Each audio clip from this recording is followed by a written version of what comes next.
Então, antes de passar a palavra, só vou comentar, né, rapidamente aqui, alguns pontos mais relevantes aqui da biografia. O Dr. Guilherme de Alencar Barreto possui graduação em Engenharia Elétrica pela Universidade Federal do Ceará, né, UFC, mestrado em 98 e doutorado em 2003 em Engenharia Elétrica, aí pela Escola de Engenharia de São Carlos, a USP, em 98.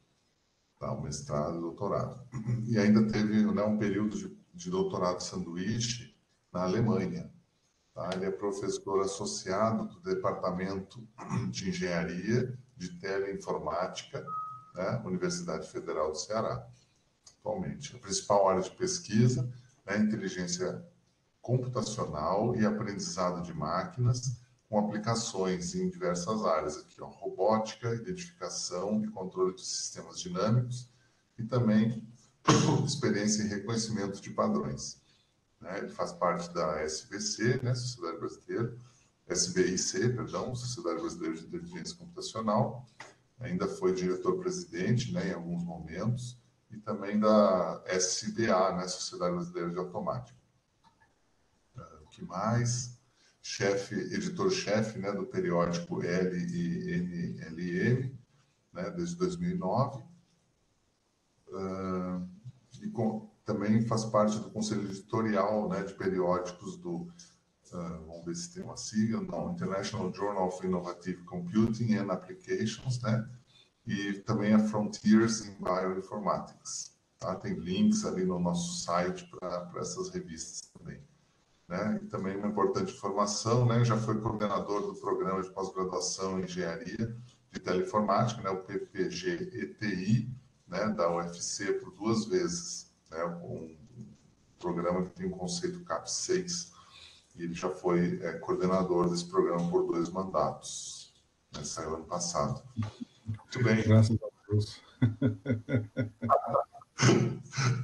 Bom, depois a gente conversa, né, sobre esse assunto. Muito bom.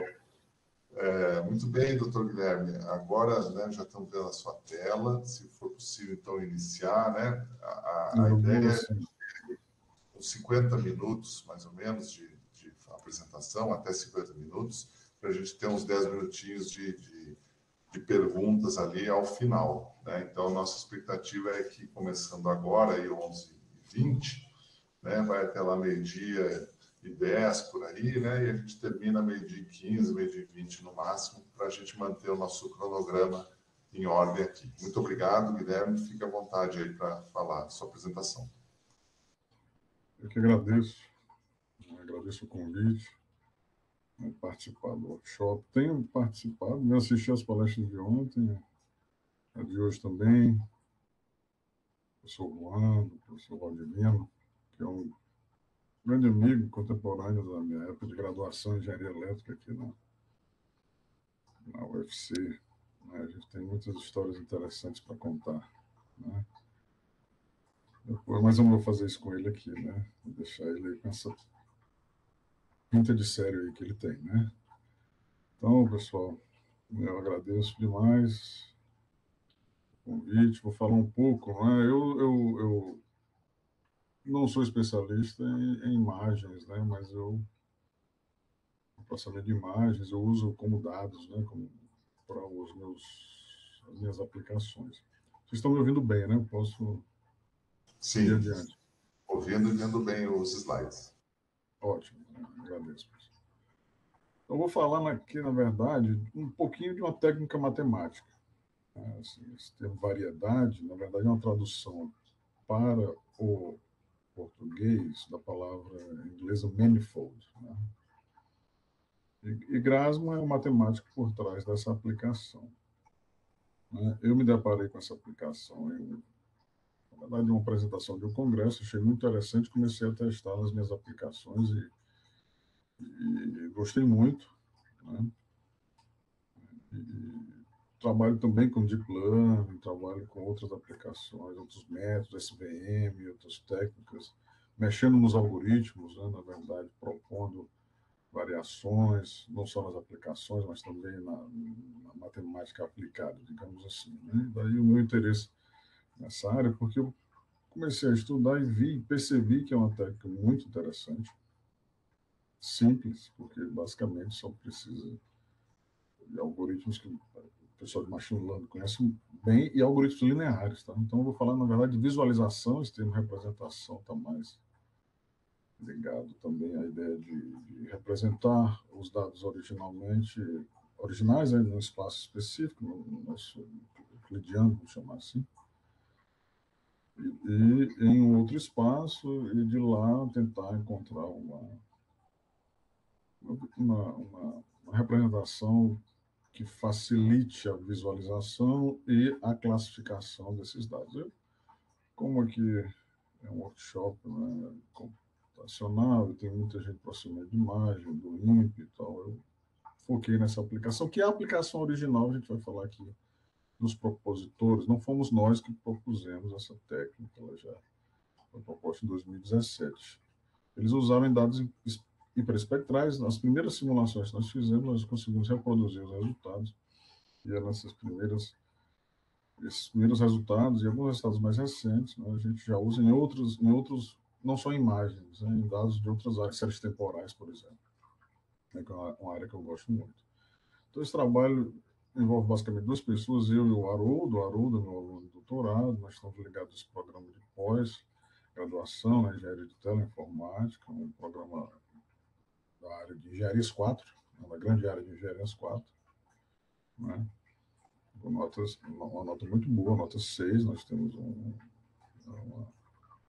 uma avaliação, agora já recentemente saiu, né, o resultado da última avaliação e continuamos com essa nota, no nosso programa. Nós temos aí bastante orgulho disso, não é fácil, né? Então, quando eu brinquei aqui com o professor sobre a questão de ser coordenador, eu fui coordenador desse programa justamente nesses últimos 4 anos, ou seja, no quadriênio, deu muito trabalho. Mas foi bom, assim, o resultado final deu certo, né? Então, aqui algumas coisas eu vou falar. O problema em si é muito focado tem muito mais imagem do que texto. Eu vou matemática, mas essa matemática eu vou basicamente pular, né? Vou deixar para os interessados.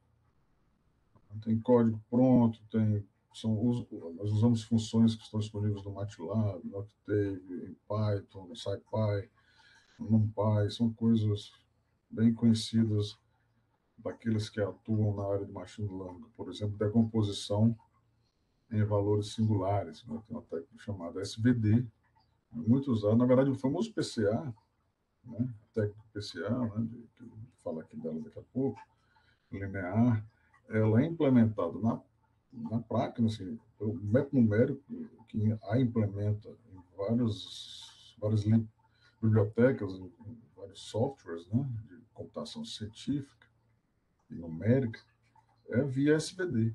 Né, é um técnico bastante conhecido aí de todos. Então, como eu vou falar de imagens, né, hiperespectrais, eu vou fazer aqui uma pequena introdução, acredito que a grande maioria já tem alguma noção sobre isso, né, da audiência. Por exemplo, se eu pego uma imagem em escalas de cinza, né, eu represento um pixel aqui com a sua intensidade, né, um escalar. Né.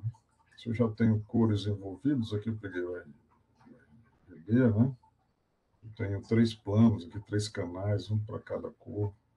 Eu posso representar vamos chamar assim, um pixel por um vetor de 3 dimensões, né, uma intensidade em cada um desses planos, desses canais.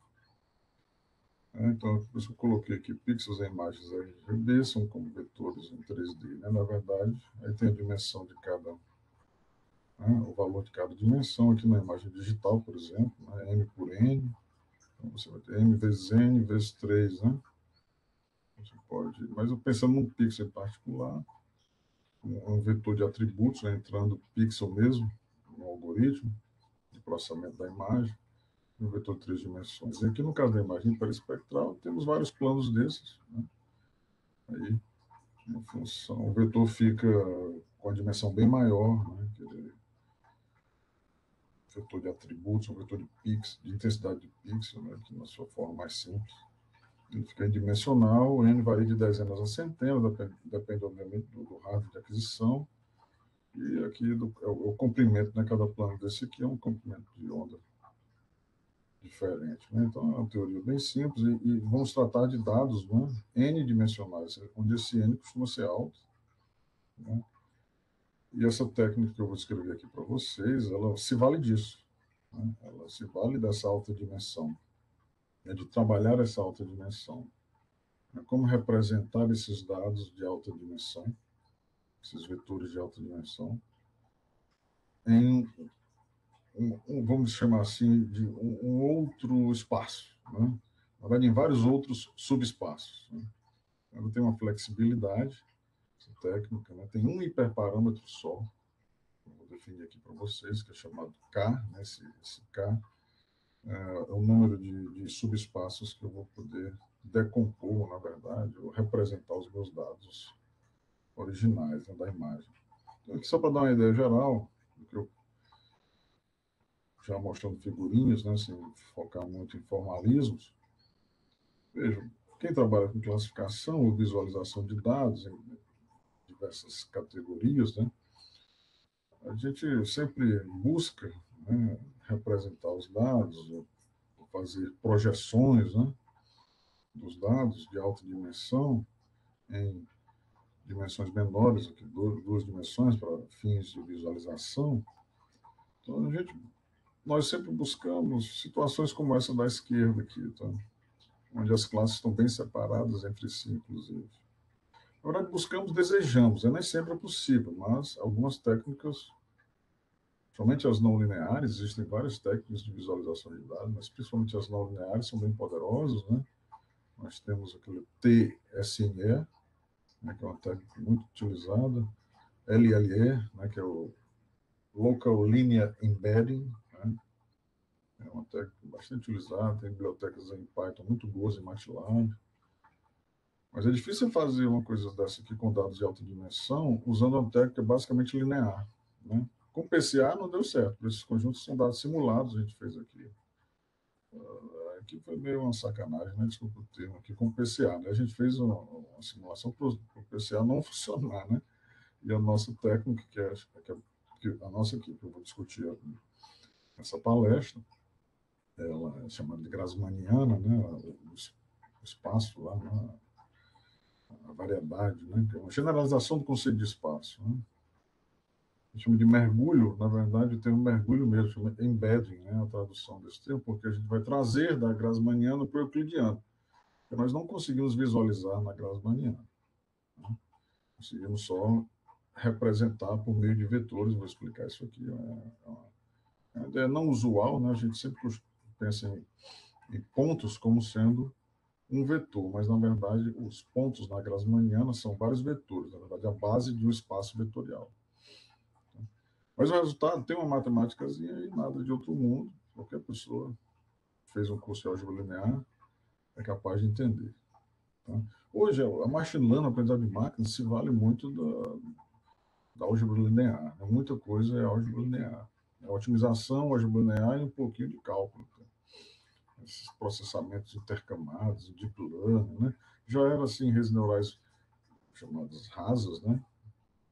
Com poucas camadas ocultas, já se usava muito, né? De álgebra linear para fazer os produtos entre as matrizes, os vetores, as matrizes de peso, ainda é assim, tá? E isso acelera muito, né? Essa operação matricial. E a gente vai ver uma técnica aqui que é muito interessante, né? Vou mostrar para vocês, ela foi, né? Essa questão da alta dimensionalidade dificulta muito todo tipo de processamento, né? Seja para classificação, seja só um processamento, até para filtragem, coisas mais simples. Assim, a gente sabe disso, né? Principalmente em imagens hiperespectrais, né? Tem, né, vários planos aí, vamos chamar assim, de informação, né? Então, eu conheci relativamente recente, inclusive foi uma palestra do propositor, o professor Michael Kirby, ele é matemático, né? Ele tem uma história bem interessante dentro da área de machine learning. ele foi assim, um artigo, né, dele,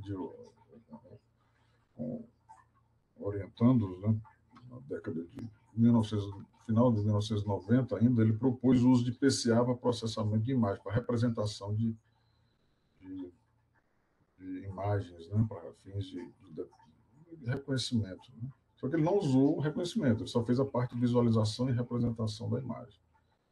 Então, se vocês forem buscar, recomendo buscar publicações aí do professor Michael Kirby, vocês vão ver isso aí, ele é um pioneiro nessa área, inclusive, né? Uso dessas técnicas de visualização para fins de processamento de imagem. Esse artigo aqui saiu em 2017, uma aluna dele, Sofia Chapustanova, né? E eles propuseram aí o uso, né? Saiu no periódico de sensoriamento remoto, bastante conhecido, de 3E, né? Voltado justamente, o que eu estou fazendo nessa apresentação aqui? Eu peguei essa teoria dele, é como se fosse uma explicação desse artigo, assim, um pouco melhorada, né? Isso aqui foi um trabalho inicial que a gente fez, né, para tentar reproduzir os resultados e mostrar.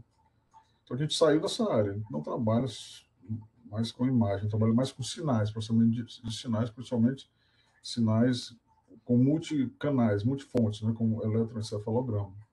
Você tem uma touca, você tem vários eletrodos, então você tem ali 20, 30 eletrodos, né, então você tem uma alta dimensionalidade, e a gente aplica hoje essas técnicas nesse tipo de dados. Também com o hiperespectral foi um aprendizado bem bacana, aproveitei aí o convite feito pelo meu colega, grande amigo Valdivino, e estou trazendo aqui para vocês, até para mostrar que a técnica é muito interessante, vale a pena. Né? Você pode usar em detecção de anomalias, por exemplo. A palestra, acho que foi a primeira palestra do dia, do professor Juan, né? Falou sobre isso, né? Então, você pode usar essa técnica de projeção em imagens espectrais para detecção de anomalias. E se a projeção for bonitinha como essa aqui da esquerda, né, para usar um classificador linear. Né? Não precisa de um deep learning aí, não tenho nada contra o deep learning, mas recomendo o uso crítico, né, todas essas ferramentas. O leque de opções de machine learning é muito grande. Né? E às vezes a gente faz um tratamento dos dados e, né, consegue chegar numa situação como essa e melhora, não precisa gastar no esforço, né, muito computacional, né, muito braçal em cima do deep learning. Né? Não é uma crítica ao deep learning, é só uma ideia de usar as ferramentas né, com parcimônia, com senso crítico. Né? Então, aqui tem uma matemáticazinha na definição, tá? Mas prometo a vocês que vai ser o máximo que eu vou falar sobre, né, dessas coisas mais abstratas, tá? Então, acho que todo mundo tem noção do que é um espaço vetorial n-dimensional, né? Por exemplo, o espaço URN, né, euclidiano, é um espaço vetorial n-dimensional, dimensão n, tá? Certo? E eu consigo, por exemplo, representar, né, e ter vários possíveis subespaços, né, lineares, aqui eu estou falando tudo linear aqui, de dimensões menores, certo? Por exemplo, o R3 tem o R2, tá? Então o R2 é grosso modo, né, vamos falar assim, porque na verdade seria uma espécie de seria dimensão 3, mas ele está imerso, né, ou mergulhado aqui no RN, tá? Então, o que a gente chama de Grassmanniano? Na verdade, é um espaço, tá? Também é um espaço, onde a gente vai conseguir parametrizar, né? Então, a gente vai parametrizar os dados originais, ou seja, a gente vai representá-los em outro espaço. Né? Mas, nesse outro espaço, nós vamos pegar todos os subespaços, todos os possíveis subespaços, de dimensão K. Né? Então, isso tem dois parâmetros. Esse Nzinho é para representar a dimensão do espaço original, e o K certo? Que é o nosso hiperparâmetro aqui. A gente vai ter que fazer uma buscazinha, né? Vai sair fazendo K igual a 1, 2, 3. Vou mostrar os exemplos para vocês, né? E buscando a melhor representação dos dados nesses espaços lineares, esses são subespaços vetoriais de dimensão inferior a n. No máximo pode chegar igual a n, né? No limite aqui. Mas é como se eu estivesse buscando uma representação linear, ou seja, num espaço linear, né? De dimensão inferior, que é o que a gente quer. Na verdade, é promover uma redução, né, de dimensionalidade e que, como se fosse uma projeção, falando assim, mas essa projeção é na Grassmanniana, tá? A gente chama variedade de Grassmann, ou Grassmanniana, no feminino é o termo mais usado em português. Tá? Certo? Então, a nossa busca aqui é pela melhor Grassmanniana, na verdade, o subespaço vetorial lá na Grassmanniana, de dimensão K, que melhor parametriza os dados originais. Né? Certo? Então, o que é curioso aqui é o seguinte, essa última afirmação, esse meu último bullet aqui, é o que a gente entende por ponto, por isso que eu destaquei aqui no underline, na Grassmanniana. Né? Como a Grassmanniana representa um subespaço de dimensão K, na verdade, um ponto naquele subespaço é um conjunto de vetores, certo? De dimensão K. Então, um pontinho, como a gente costuma representar no RN, vai ser representado, na verdade, um ponto no RN, né, a gente coloca um ponto, é um vetor de dimensão x1, x2, xn. Né? Mas na Grassmanniana é um conjunto de vetores que formam a base daquele subespaço linear. Cada subespaço desse aqui tem a base. A base é aquele conjunto de vetores que gera todos os números, todos os vetores daquele subespaço. Vai ficar um pouquinho mais claro aqui. Vamos falar um pouquinho de quem foi o Grassmann, rapidamente. Vale a pena. Eu também não conhecia, não tenho nenhuma vergonha de falar isso. Na verdade, eu escutei a primeira vez. Né?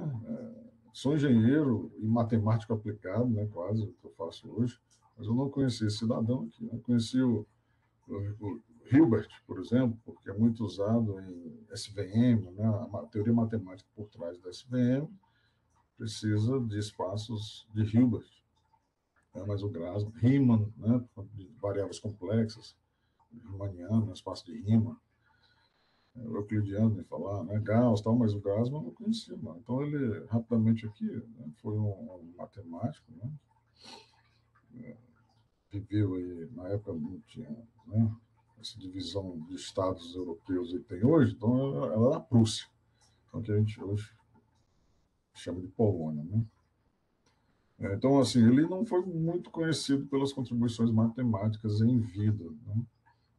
Na verdade, ele era mais conhecido como filólogo, né? Ou seja, trabalhava com literatura, né? Estudo de uma língua específica, pelos textos escritos e literatura, né? Isso que um filólogo faz. Né? Mas trabalhou com física, né? E era um cara, tipo, uma pessoa um intelectual, né? Assim, com interesses bem genéricos. Ele tinha contribuições em várias áreas. Então, pessoal, basicamente, o que essa técnica faz é o seguinte, né? Tá resumido nessa figurinha aqui. Pode até esquecer um pouco do texto. Mas, na verdade, a gente seleciona pixels de uma imagem hiperespectral, ou seja, vamos voltar aqui um pouquinho para essa figura aqui. Se a gente imaginar aqui que eu tenho N planos desse aqui do lado da esquerda, né, da imagem da direita, na imagem hiperespectral, então eu formo um vetor pegando um valor em cada um desses planos, um valor de intensidade. Tá? Então, se eu tenho N planos, eu vou ter um pixel, um vetor no RN. Então, obviamente, na imagem digitalizada, aqui eu tenho vários pixels, né, nessa região aqui, que compõe esse cubo de dados. Né, como se eu pegasse só uma coluninha de dados aqui. Mas posso pegar vários. Né, eu seleciono K deles. Essa seleção é aleatória por classe. Então, se eu já Aqui eu estou falando de classificação, então eu vou precisar de dados rotulados, tá? Então, eu conheço o rótulo, conheço as classes, a qual pertencem, né, esses pixels, certo? Eu pego K deles, né, organizo na forma de uma matriz, né, essa matriz chamada de M. Então, cada coluna dessa matriz, são K colunas, né, tem um pixel lá tirado da minha imagem hiperespectral.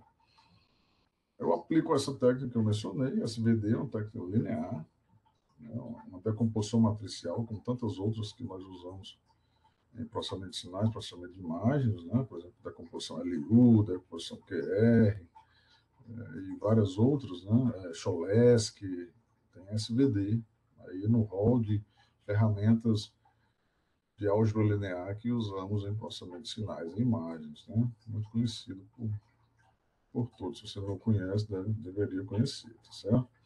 Então, a SVD ela vai retornar uma base, né, que é um conjunto de vetores LI, né, assim, que é o LI, linearmente independente.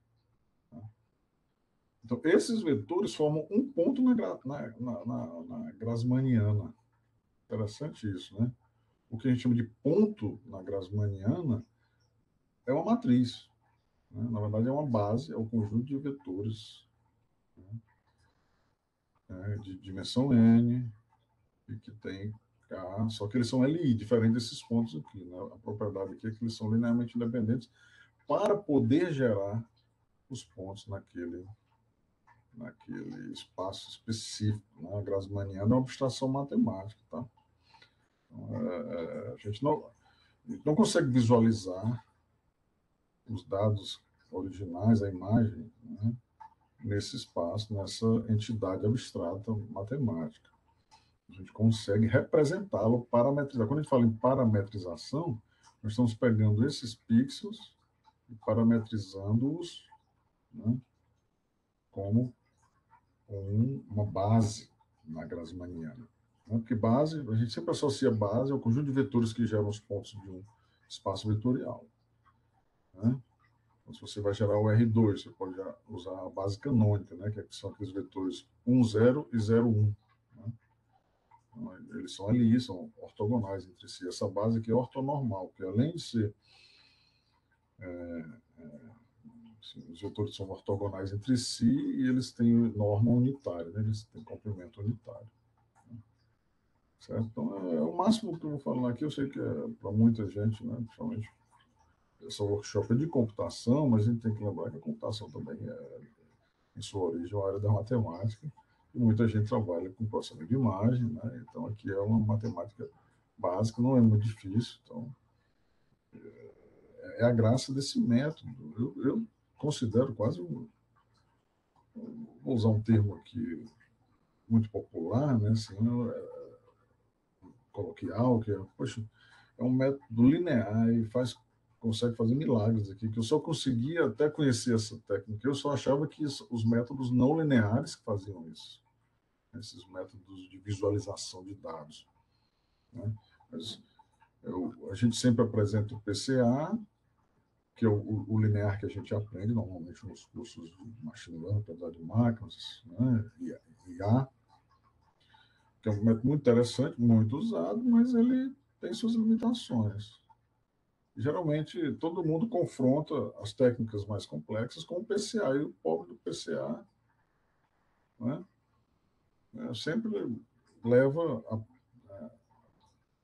apanha desses outros métodos. Mas é uma covardia, porque os métodos são não lineares, a grande maioria deles.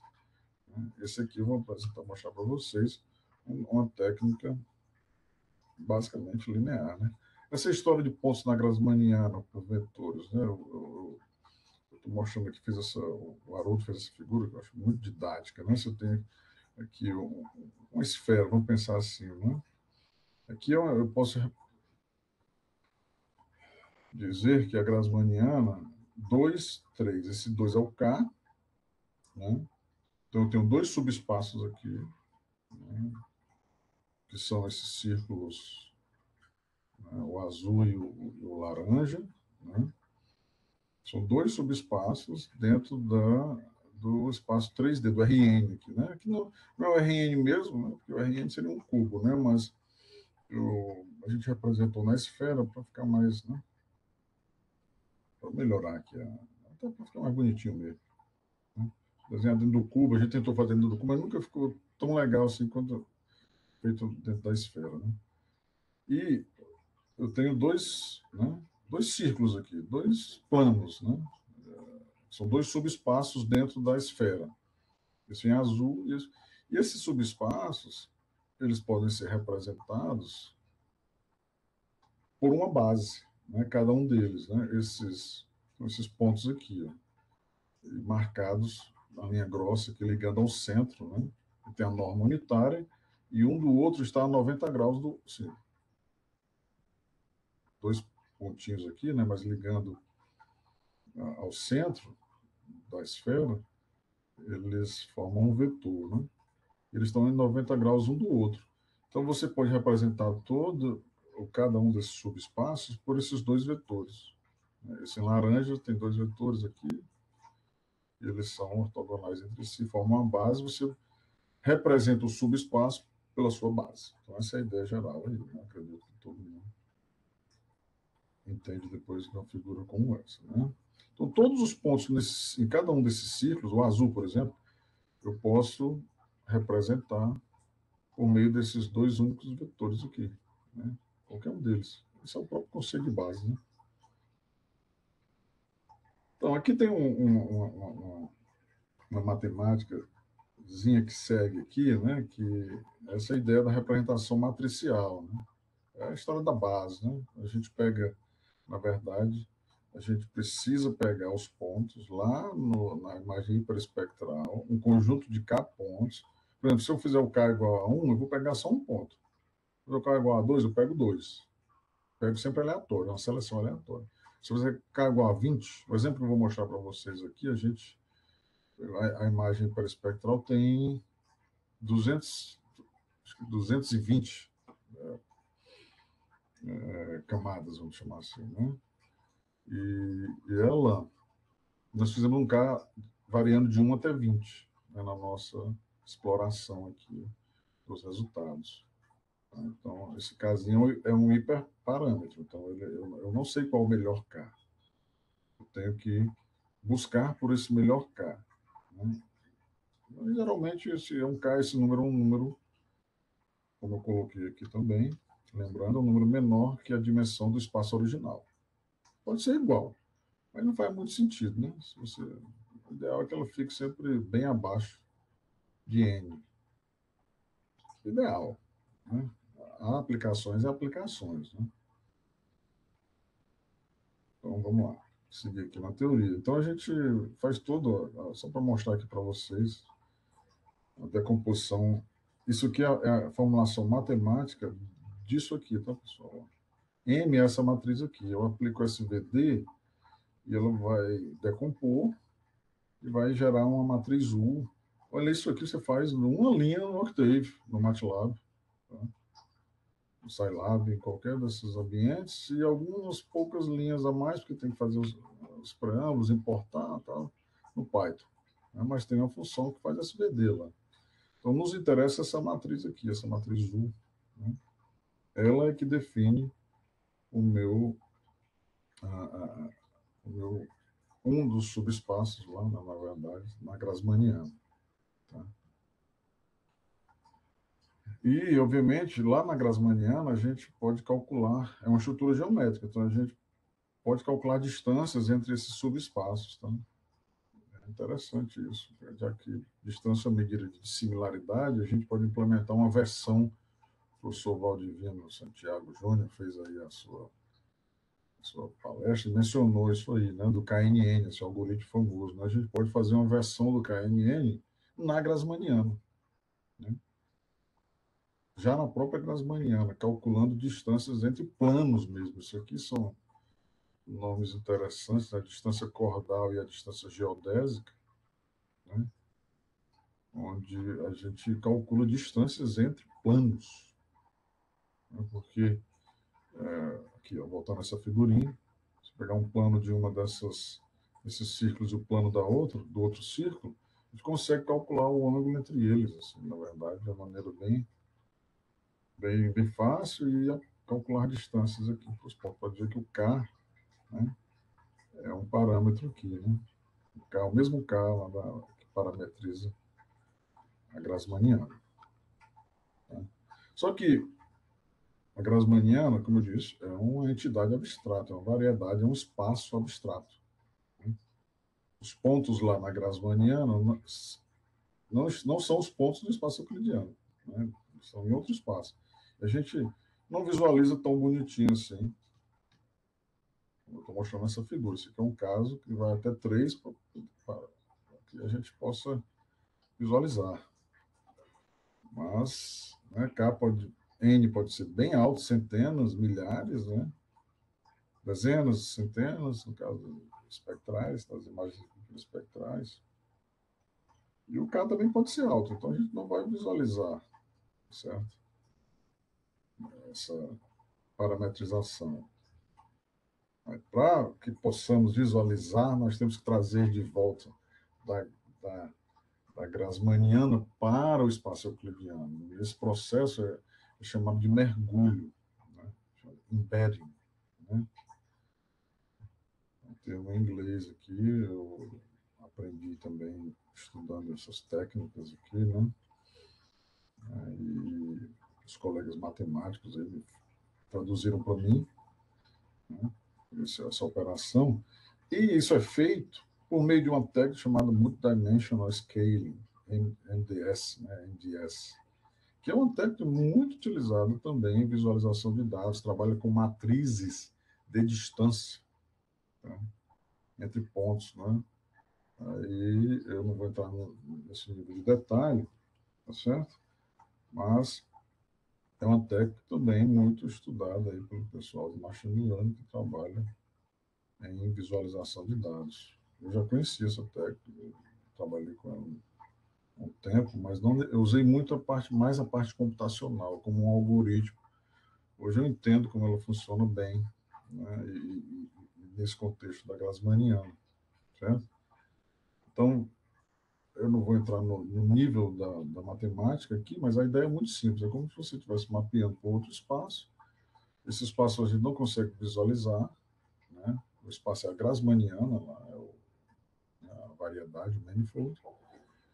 Mas para fins de visualização, eu posso fazer classificação, inclusive dentro da Grassmanniana, mas para para que eu possa visualizar aqui a separação entre as classes, eu preciso trazer de volta para o espaço euclidiano, né? Colocar de volta. Fazer a projeção, é o mergulho, né? Me permito aqui usar o termo de um pouco frouxo, né? Como uma projeção lá da Grassmanniana de volta para o espaço euclidiano, né? Mas isso é chamado de mergulho. Aqui tem uma teoriazinha que eu vou saltar, não faz o menor sentido, porque esse é um texto que eu uso em aula, né? Para apresentações, né? Se muita gente tem interesse, quem tiver interesse nesse assunto, eu passo com o maior prazer, só entrar em contato comigo pelo e-mail, tá? Só mostrando todo o processo, né?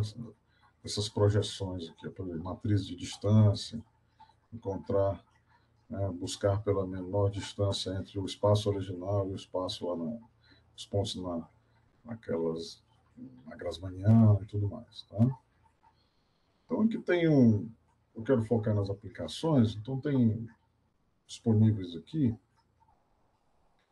alguns fluxogramas de como realizar esse processo todo, esse passo a passo. Isso facilita bastante. Porque você não encontra muito isso aí, pelo menos a gente não encontrou. No artigo original, pressupõe-se, o autor, né, matemático, pressupõe que você sabe toda a matemática. Então a gente, vamos colocar assim, apanhamos bastante, né? Nós apanhamos bastante, eu e o Haroldo, para entender todo esse processo. Depois a gente viu que é muito simples, na verdade, em álgebra linear, das mais simples. Tá? Então a gente pega as matrizes, né? Define o valor de K, pega cada desses pontos aleatoriamente, monta a matriz, aplica SVD, né? Então tudo isso que eu discuti aqui está nesse calcula distâncias, lá na Grassmanniana, pode fazer classificação, né, e faz o mergulho de volta, né? Assim, toda a etapa aqui tá algoritmizada, né? Cada uma dessas etapas, o mergulho no euclidiano, certo? Então, carrega as matrizes de distância dele, tem um passo a passo, a gente tem código pronto, temos o maior prazer de passar para quem estiver interessado nesses códigos, porque computação e a engenharia também é um pouquinho diferente da matemática. Esses caras, eles não têm essa cultura hoje, né? Tem deixar o código no GitHub, de discutir então foi meio difícil aqui, né? Assim, conseguir fazer essas coisas no começo, né? Porque como era novidade para nós, né? A gente foi tentando entender todo o processo, deu certo, né? A gente fez, tanto que eu vou mostrar os resultados aqui para vocês. Não foram resultados que nós tiramos do artigo, nós reproduzimos os resultados e alguns saíram até. Nós usamos outros algoritmos, inclusive, para fazer a classificação, que eu vou mostrar para vocês. Mas é um negócio impressionante, bem simples. Aqui tudo é álgebra linear. Esse eu quero mostrar para vocês. Não tem nada. E eu tenho um pouquinho de otimização aqui, mas é mais uma busca do que provavelmente uma otimização contínua. Tudo álgebra linear, né? Um pouquinho mais sofisticado que o PCA. O PCA também é linear. Tá? Então, aqui vamos para as aplicações, né? Então, eles reportam no artigo lá de 2017, só 5 anos atrás. Então, tem muita coisa aí para se trabalhar, explorar nessa aplicação. Eu, inclusive, recomendo. Né? Falou-se muito de Deep Learning aqui, né? Mas, assim, aqui tem uma alternativa a ser explorada e buscada por todos aqueles que trabalham com imagens hiperespectrais, por exemplo, né? Aqui esse conjunto de dados está disponível aqui nesse link, né? Acho que leva para o pessoal lá na Itália, se eu não estou enganado.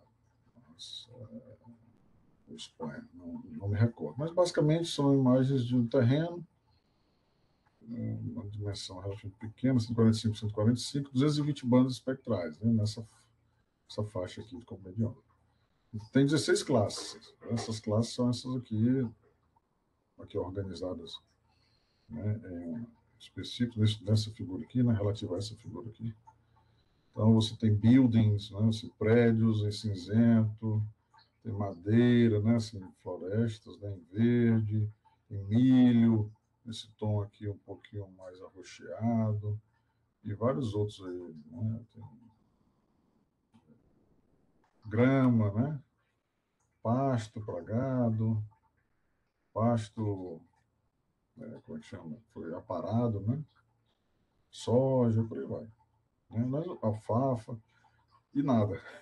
Nada está em branco aqui. Acho que nada de interesse, acho. Né? Obviamente, eu não vou usar todos os conjuntos de dados, nós reduzimos aqui para mostrar as potencialidades aqui do método a 3 classes, né? 3 classes específicas aqui, um pasto, feno e milho, né? O que a gente faz, né? Como eu disse, 3 classes apenas. O nosso objetivo que é ilustrar a capacidade de separação linear da técnica, né? E a gente vai comparar com o PCA, obviamente, e vai comparar com, na hora de fazer a classificação, a classificação a partir dos dados brutos e dos dados parametrizados pela Grassmanniana, pela técnica da Grassmanniana. Então, aqui, veja, eu destaco aqui que nós fomos buscar, né, um melhor CAC para nós. Eu vou mostrar aqui o passo a passo dessa projeção, desse mergulho, né, dos vários mergulhos, fazendo K igual a 1, K igual até 20, destacando aqui que o K é um hipoparâmetro. É como se fosse aquele. Quem conhece PCA sabe que o PCA, se a gente quer usar em redução de dimensionalidade, a gente tem que definir uma dimensão, né, que a gente reduz, né, com base no número, na preservação da informação, que no caso é a variância do conjunto de dados original, né, pela soma que é medida pela soma dos autovalores, né, da matriz de covariância dos dados originais. Então, Essa técnica aqui é porque a gente repete esse procedimento da Grassmanniana 100 vezes para poder fazer a projeção, o mergulho de volta, né? Que a gente tem que gerar 100 pontos. Isso aqui é um elemento, uma característica muito interessante dessa técnica, porque ela é independente da quantidade de dados, ou seja, daquela história das classes balanceadas, né? Que a gente toma muito cuidado quando vai projetar classificadores, né? No Deep Learning, então, que aí se usa muito hoje essa história de data augmentation, né? Aumento dos dados, né, por classe, para poder gerar mais exemplos, né, para treinar. Essa técnica Grassmanniana, você consegue gerar dados equilibrados por classe de uma maneira muito, muito simples e muito rápida, né? Assim, coerente. Então, essa é uma das características por classe, viu? A gente faz isso por classe. A gente aplica a Grassmanniana por classe, a técnica da Grassmanniana por classe, né? Os dados são rotulados. Então, o que a gente faz com uma classe tem que fazer com a outra. Aí a gente faz com o mesmo número de pontos e isso deixa as classes equilibradas automaticamente. Isso é uma coisa bem bacana, viu? Bem bacana mesmo. E faz o mergulho, né? Vamos ver aqui o resultado, por exemplo. Com K igual a 1, olha como é que ficou a separação entre as classes, né? Se é a classe 2, 5 e 8, está rotulado aqui mesmo pelo número, mas são essas classes aqui, ó. Hay, Weeder, Grass, Pasture, Corn, No-Till. Tá? A gente começou com K igual a 1. Separação até interessante, mas não as melhores. Aí foi para K igual a 3. Quando a gente bota mergulho aqui, viu, pessoal, já é no espaço euclidiano. A gente saiu da Grassmanniana e está projetando um espaço de dimensão 2 para visualização, para fins de visualização. Aí começa a melhorar. Ó. K igual a 6, K igual a 10, já está linearmente separável, né, a visualização. Aqui por que tem duas figuras? Eu esqueci, me perdoem, esqueci de mencionar. Uma eu faço lá a separação entre as classes na Grassmanniana usando distância cordal e a distância geodésica. Então, aqui muda essa figura aqui, mas são escolhas que você pode fazer, mas elas não são tão importantes assim. Tá? O método não é tão sensível à escolha dessas métricas de similaridade. Inclusive, pode-se usar pseudométricas. Tá? E o método funciona do mesmo jeito. Tá? Vale a pena colocar aqui, porque a gente vê que a diferença entre um e outro é mínima, né? Aqui não separou tanto. Mas a partir de uma certa ordem, vamos chamar assim, um certo K, isso aqui está dizendo o seguinte, que eu estou parametrizando meus dados originais por subespaço de dimensão K igual a 10, lá na Grassmanniana, né? Eu estou na Grassmanniana, aí eu projeto de volta essa minha parametrização via MDS. Aí coloca aqui mais, ó. A partir de K igual a 10 começou a ficar bom, né? Então, K igual a 15, K igual a 20, bem separado. Então a gente conseguiu separar bem o conjunto que não estava tão bem separado assim. A gente vê as regiões, tal, não estava tão legal aqui, principalmente com K igual a 3 não ficou tão legal. K igual a 6 começa a ficar bom, mas K igual a 10 é que o negócio realmente fica bem separado. Então aqui a gente consegue classificar facilmente, né? Aqui com um algoritmo bem simples de aprendizado de máquinas. Se for usar aqui nesse espaço, né? Essa representação aqui do mergulho, espaço euclidiano, fica super bacana, né? Então, a projeção que a gente consegue em 2D via PCA é essa aqui. Tá? Vendo que esses pontinhos aqui, meio que laranja, né? Então, tem pontos perdidos aqui. A projeção não ficou tão legal. Aqui tem uma mistura grande. Tem azul, pontos em azul misturado com pontos em vermelho. Isso foi o melhor que a gente obteve. Né? Preservando em 92%, cerca de 92% da informação dos dados. Não está tão ruim, certo? não está tão ruim. Um algoritmo não linear, né, pegasse um MLP simples, 2 camadas, conseguiria colocar aqui, separar bem esses grupos com a taxa relativamente alta. Mas não está igual a essa, né? Isso aqui está bem separado, né? Linearmente separado totalmente. A gente fez aqui a título de ilustração, certo? Eu estou caminhando para o final aqui. Nós colocamos um SVM aqui para separar, né? Os dados, né, originais, os dados originais, dimensão alta, nesse caso aqui 220, só para lembrar, tá? Nós temos os rótulos, nossa imagem espectral. Então, nós representamos cada pixel na imagem, nós já temos os rótulos aqui pelo código de cores, como um vetor de dimensão 220, tá? E o resultado não foi muito bom. Tá? Quer dizer, não está ruim, 80%, dada a complexidade do problema. Tá? Ficou aqui nessa faixa, como referência, 80%. E usando a Grassmanniana, a técnica da Grassmanniana que eu acabei de mostrar para vocês, aqui para os diferentes valores de K, no eixo horizontal, aqui eu tenho os diferentes valores de K. Ele que a gente vai aumentando o K, a taxa vai chegando bem próximo de 100, mas tem um K aqui, ó, tipo 12, 13, que está acima de 95, né? É bom a gente usar um valor intermediário, que é o valor que a gente considera adequado é esses aqui, 12, 13, porque é menor do que 20, né? Se bem que 20 já é pequeno, comparado com 220, né? A gente reduziu aí 10 vezes, né, a dimensão, a representação dos dados. Né? Então a gente chega a quase 100% de acerto, 97, 98, né? Usando a técnica da Grassmanniana. Acerto médio, que a gente repetiu o experimento, separando treinamento, 50%, né? Que nem é uma separação tão usual, né? Geralmente o pessoal bota lá 70, 30, 80, 20. Aqui no rollout mesmo simples, né? Sem muita sofisticação, só para mostrar o poder da técnica, né? de representação dos dados. Mas 50% é uma quantidade até baixa, né? Para treinamento. Mesmo assim, a gente chega perto de 100%. Né?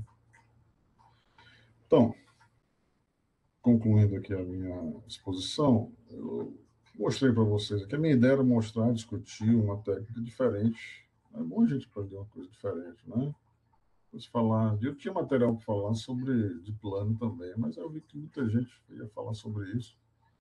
Sugeria assim, ao Claudivino esse tema. Né? Esse termo Grassmanniano é só um outro espaço, é um outro espaço para representação dos dados. Tá? Se encaixa muito bem no tipo de dado, na estrutura das imagens hiperespectrais. Muito bem, parece que foi feito para isso. Né? A gente está adaptando para outras aplicações, principalmente na área de processamento de sinais, biosinais. Né? Então, a gente tem uma estrutura geométrica, essa estrutura geométrica é capaz de perceber padrões, né? Ou seja, essas similaridades e dissimilaridades entre os dados. Tudo que se usa aqui é linear, são técnicas lineares, tá vendo? É isso que eu destaco aqui, do poder dessa técnica. Eu só vi esse tipo de coisa aqui, né? Eu trabalho com isso há algum tempo, fazendo essa projeção aqui com técnicas não lineares, que são pesadas computacionalmente. Tem umas etapas de otimização, todas elas muito pesadas. Tá? Mas isso aqui não se faz com só técnicas lineares, tem bibliotecas otimizadas para isso, e rodam super rápido, comparado com outras técnicas disponíveis por aí. Né? Eu não quis também encher aqui de técnica, tipo o LLE, o MAP, né? Outro técnico muito usado dessas. Né? E até redes neurais, tem algumas técnicas de redes neurais que são usadas para fazer projeção de dados também. Né? Muito interessante isso aí. Mas, assim, para conseguir esse tipo de separação, usando só técnicas lineares, foi a primeira vez que eu escutei, viu? E o linear está restrito aí ao PCA e algumas variações do PCA. PCA probabilístico, PCA local, né? PCA robusto, outliers, tudo mais. Ele não faz milagre também. Aqui fez quase um milagre, né? Usando um termo bem coloquialzinho aqui, não muito científico, né? Mas a gente experimentou, reproduziu os resultados e obteve essas maravilhas aí. Tá? Então, aqui são os detalhes que eu já discuti, né?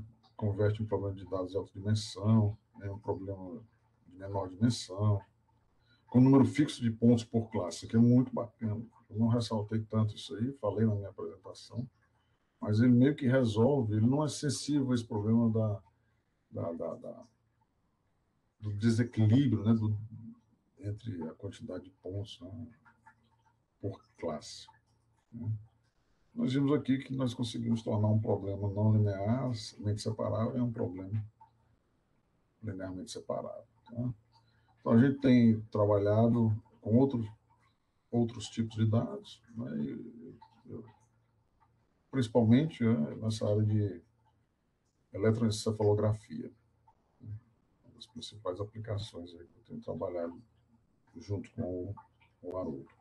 Então, eu agradeço aí a vocês, né, obviamente, eu já coloquei lá o ORCAP lá no começo, né, mas aí a CAPES, financiamento, né, FUNCAP é a nossa agência local, né, aqui do Ceará, nos ajuda muito com as bolsas, né, mas todas elas estão, de alguma maneira, imbricadas nessa pesquisa, né, a CAPES pelo financiamento da pós, CNPq pela minha bolsa de produtividade, a FUNCAP pela bolsa do Haroldo e a Universidade Federal, que é a nossa instituição.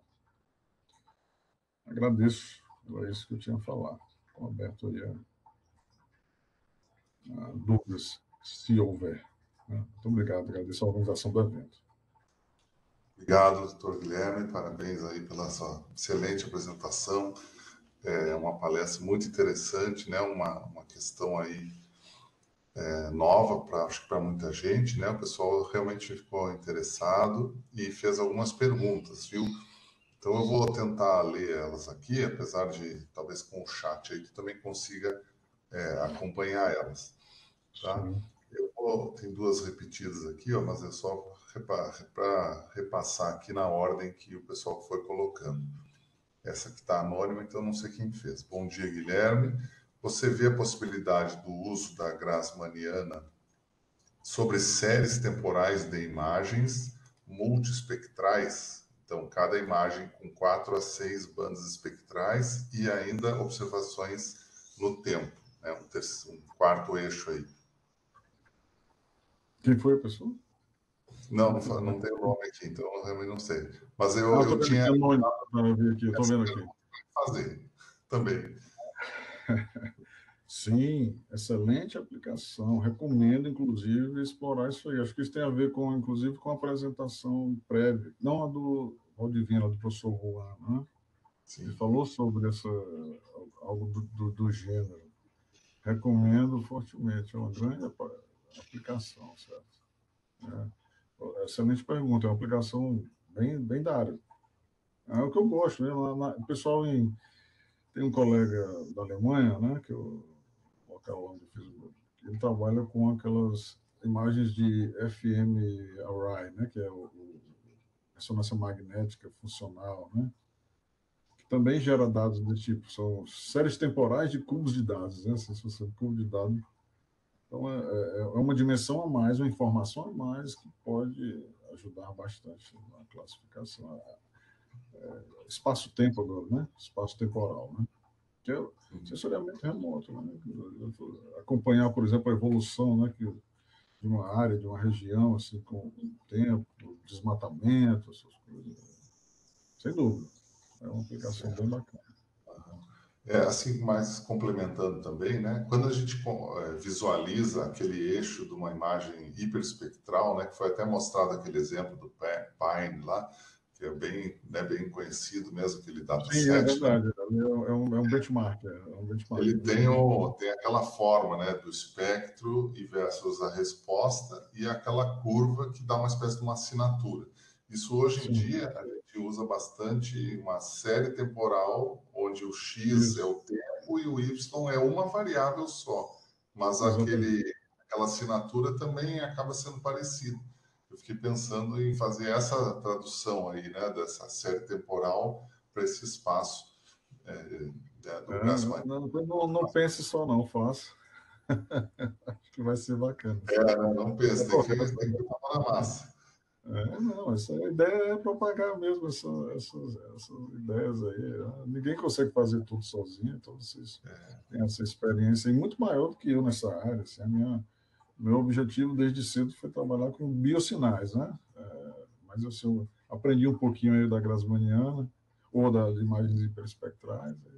Eu sei que é muito Interessante. importante Uma nessa área. aplicação, né? Ah, Né? ó, essa pergunta eu creio que foi feita antes de tu mostrar as aplicações, mas mesmo assim, né? Também não tem o nome.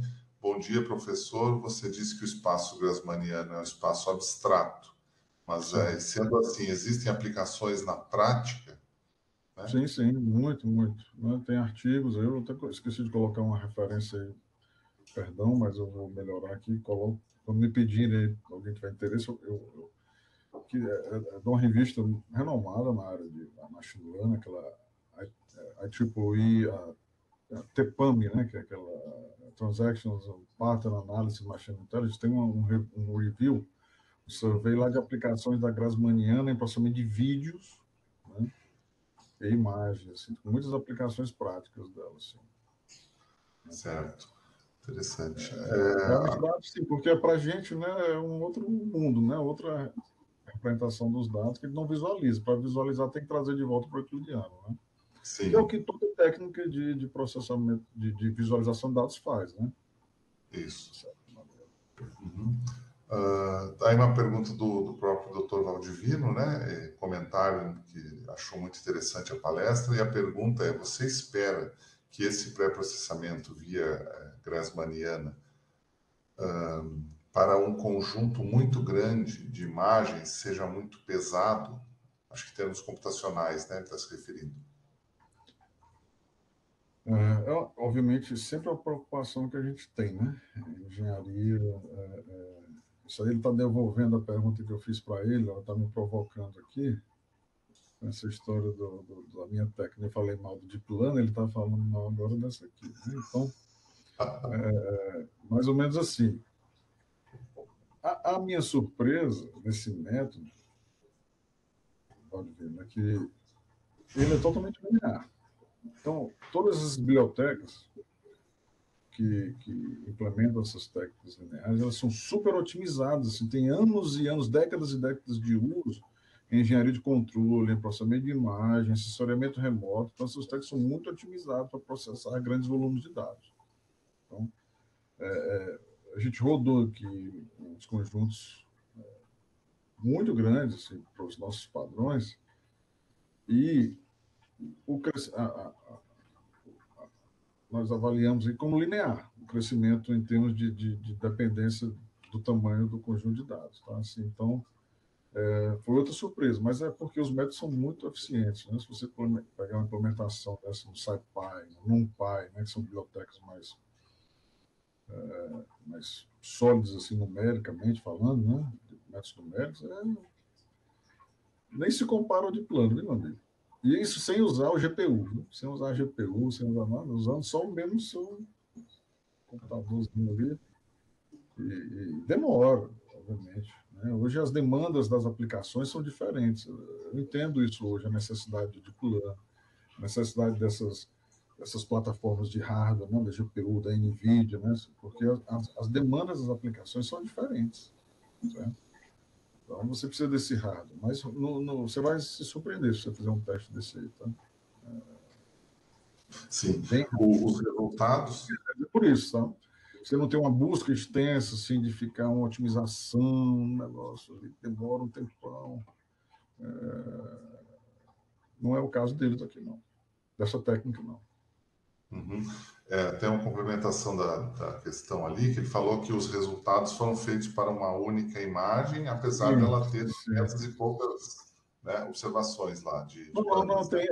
É porque a gente usa todo o cubo. É um vetor no RN, né? É o R 220. Pega a intensidade em cada um dos planos, tá? Ah, Mas é em cima de um cubo só, de fato. Não tem a temporalidade aí, como foi colocado aqui em sim, algum sim, momento. sim. Não é a série temporal. Mas dá para fazer Certo. tranquilamente também. Dá para Colocar um explorar isso. componente temporal. Se você pegar 3 slots de tempo, né, você pode colocar um embaixo do outro. Né? Assim, um num tempo, outro no outro e outro no outro. Né? Aí vai aumentar para 660, por exemplo. A forma mais grosseira, né, de representação do processamento temporal. Né? E ele resolve do mesmo jeito, né, facilmente. Sem muita. Eu testei isso aí. Eu não fiz uma aplicação assim decente, mas eu fiz alguns testes com o fMRI, né? Ficou legal, ficou bom, funciona. Muito legal. Bom, a gente tem ainda alguns comentários ali, né? Mas é mais, né? Obrigado, parabéns. E o Valdivino dizendo que não está falando mal da técnica, né? Só um comentário, Você uma está enchendo o saco, né? provocação. Você E sabe, também né? não foi Você sabe que cearense perde um amigo, mas não perde a piada, né? isso, uma provocação é sempre bom. Muito bem, muito obrigado, viu, doutor Guilherme, pela apresentação, pela participação no nosso seminário. Eu que Espero que agradeço a consiga. organização do evento, fantástico. As palestras muito boas. E a Thay tem o pessoal da NVIDIA aí, né? Daqui a pouco, né? Dá uma Então, assistida isso que eu também. ia convidar todos para agora a gente ter esse break aí para cada um, né, se organizar com o almoço, né, visto que a gente está no virtual, mas a 1h30, a partir da 1h30, a gente vai ter mais programações ali e tem o Alan, né, Calheiros, que vai coordenar a parte da tarde.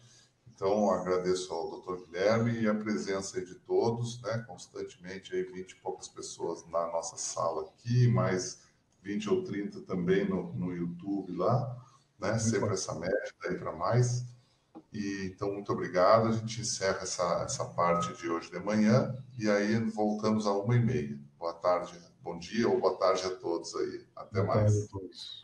Alô, tchau, tchau, gente.